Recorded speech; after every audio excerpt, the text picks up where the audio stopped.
பிரியங்களுக்கும் மதிப்பிற்கும் உரிய நல்ல யோகம் இணையதள அன்பர்களுக்கு உங்கள் அன்பு ஜோதிடர் வேதா கோபாலனின் பணிவான வணக்கங்கள்.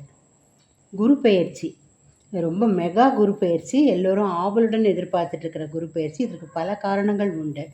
குரு என்பவரே முழு சுபகிரகம். அவருடைய பெயர்ச்சி பெரிய நன்மைகளை ஏற்படுத்தக்கூடிய ஒன்று. ஏற்கனவே நடந்திருக்கிற சனி பெயர்ச்சிக்கும் இந்த குரு பெயர்ச்சிக்கும் ஒரு பெரிய கனெக்ஷனும் உண்டு.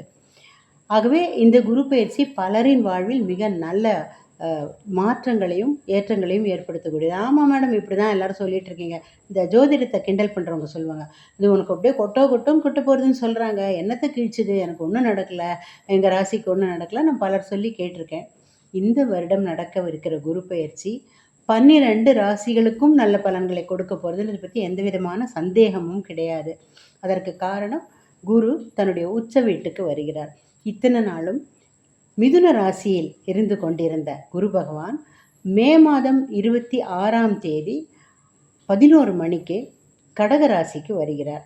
அதாவது ஜெமினி டு கேன்சர்.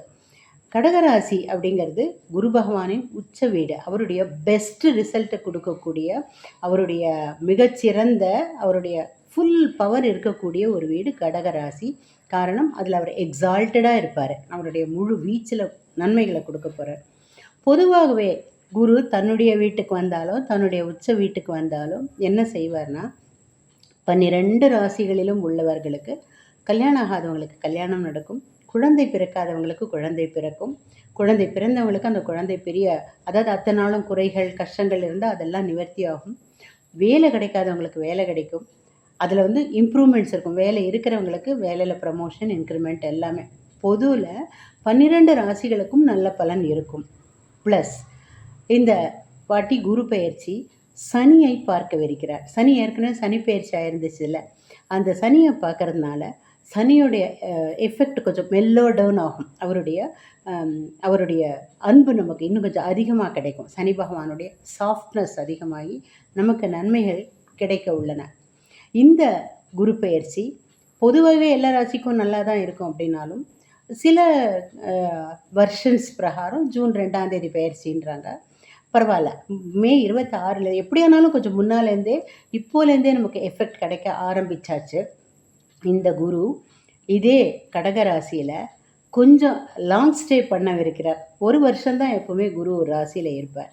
இந்த வருஷம் நமக்கு அதிர்ஷ்டம் ஜூன் மாத எண்டு வரைக்கும், 2027ஆம் வருடம் ஜூன் மாத கடைசி வரைக்கும் இந்த கடகராசியில் இருந்து நம்ம எல்லோருக்கும் நன்மைகளை செய்துட்டு தான் அவர் கிளம்ப போகிறாரு. இந்த கடகம், இந்த கடகத்தில் வந்திருக்கும் குரு பகவான் நம்ம எல்லா ராசிக்கும் நன்மை தரும் எல்லாம் சொன்னேன். ஆனால் சில ராசிகளுக்கு எக்ஸ்ட்ராடினரியாக நன்மையை தரப்போகுது. கன்னிராசிக்கு 11ஆம் வீட்டுக்கு குரு வருகிறார். அதனால் ரொம்ப பெரிய நன்மைகளை எதிர்பார்க்கலாம். அதனால் லாபஸ்தானம் 11ங்கிறது. விருச்சிக ராசிக்கு 9ஆம் வீட்டில் குரு வருகிறார். அதனால் ரொம்ப நல்ல பலன்களை எதிர்பார்க்கலாம். மகர ராசிக்கு நேர 7ல் குரு மகர ராசியை பார்க்குறார், விருச்சிக ராசியை பார்க்குறார். அப்புறம் மீன ராசியை பார்க்குறார். மீனராசியில் இருக்கிற சனி பகவான் இருக்கார். அவருடைய கடுமைகளை இவர் குறைக்கப் போகிறார்.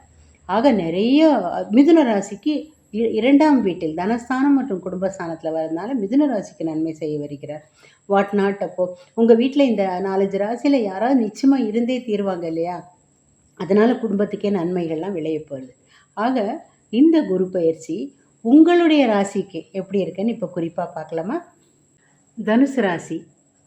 தனுசு ராசிக்கு இவ்வளோ காலம் நேர் எதிராக 7ஆம் வீட்டிலேருந்து உங்கள் ராசியை பார்த்துட்டு இருந்த குரு இப்போ 8ஆம் வீட்டுக்கு போகிறார். 8ஆம் வீடுங்கிறது ஆரோக்கியஸ்தானம். உங்களுடைய ஆரோக்கியம் மேம்படும்.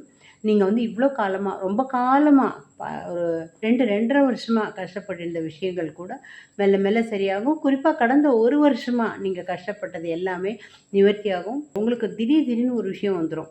என்னுடைய ஆயுள் எப்படி இருக்கும், ஏதாவது ஆயிடுமோ, என்னுடைய ஆரோக்கியம் எப்படி இருக்கும், எனக்கு ஏதாவது நேர்ந்துடுத்துன்னா, எனக்கு எதாவது கஷ்டம் வந்துடுதுன்னா, நான் எதாவது ஹாஸ்பிட்டலில் போய் படுத்துட்டேன்னா, இந்த மாதிரி தேவையில்லாத பயங்கள் உங்களுக்கு மனசஞ்சலம் கொடுத்துட்டே இருக்கும்.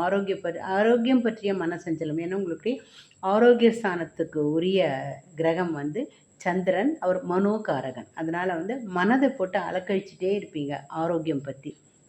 இப்போது அந்த பயம் கிடையாது. 8ஆம் வீட்டுக்கு குரு வந்துட்டாரு. வயிறு சம்மந்தப்பட்ட பிரச்சனைகளுக்கு மட்டும் நீங்கள் கொஞ்சம் கவனமா இருக்கணும். சாப்பிடுற விஷயத்துல கேர்ஃபுல்லா இருக்கணும்.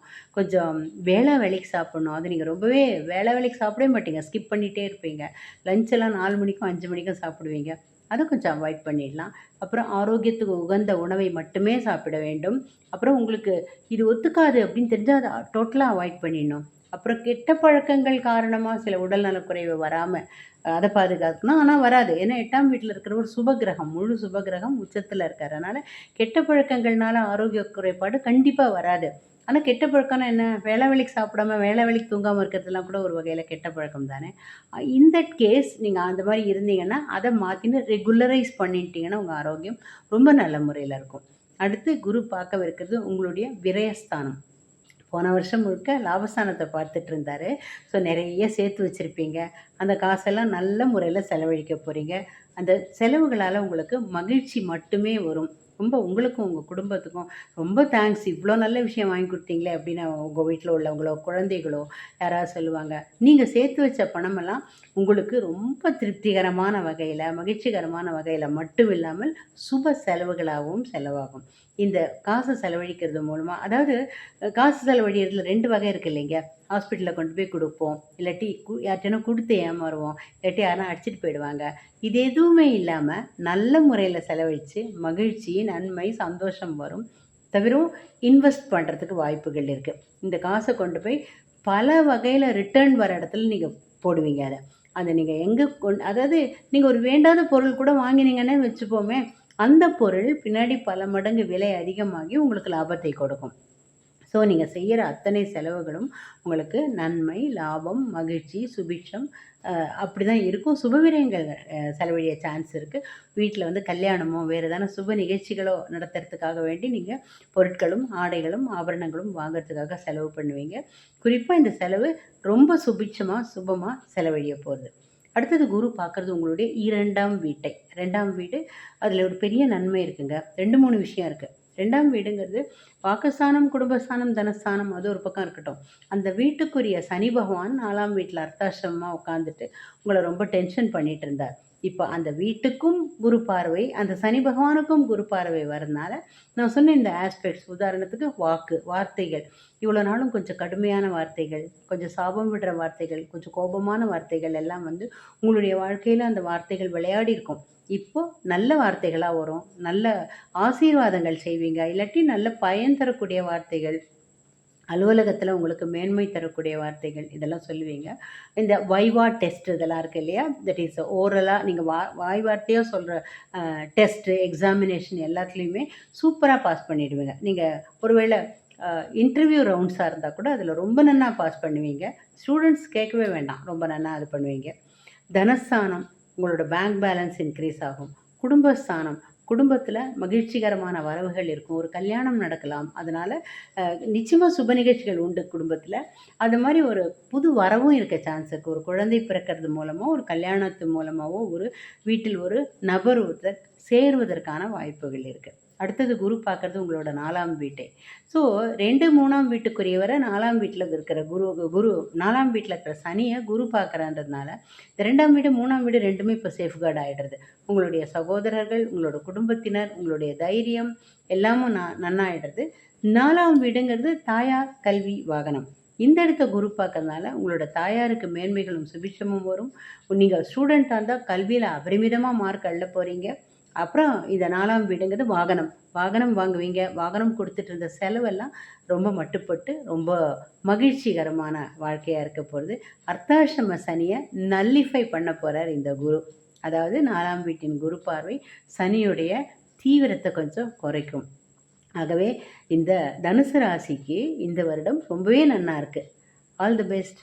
உங்க ராசிக்கு குரு பயிற்சி ரொம்ப நல்ல முறையில தான் இருக்கு. நல்ல பலன்களை தான் தரப்போகிறது. பார்வை நன்னா இருக்கு. இருக்கும் இடம் எந்த வகையிலயாவது நன்னா இருக்கு என்றாலும் கூட, குருவுக்கான பரிகாரங்களை செய்தோம்னா, இன்னும் அந்த பலன்கள் என்ஹான்ஸ் ஆயி கிடைக்கும். ஒரு பூஸ்டர் டோஸ் மாதிரி.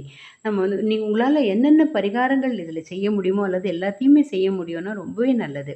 வியாழக்கிழமைகள்ல நெய் விளக்கு ஏத்தலாம். 3 நெய் விளக்குகள் நவக்கிரக சன்னதியில ஏத்தலாம்.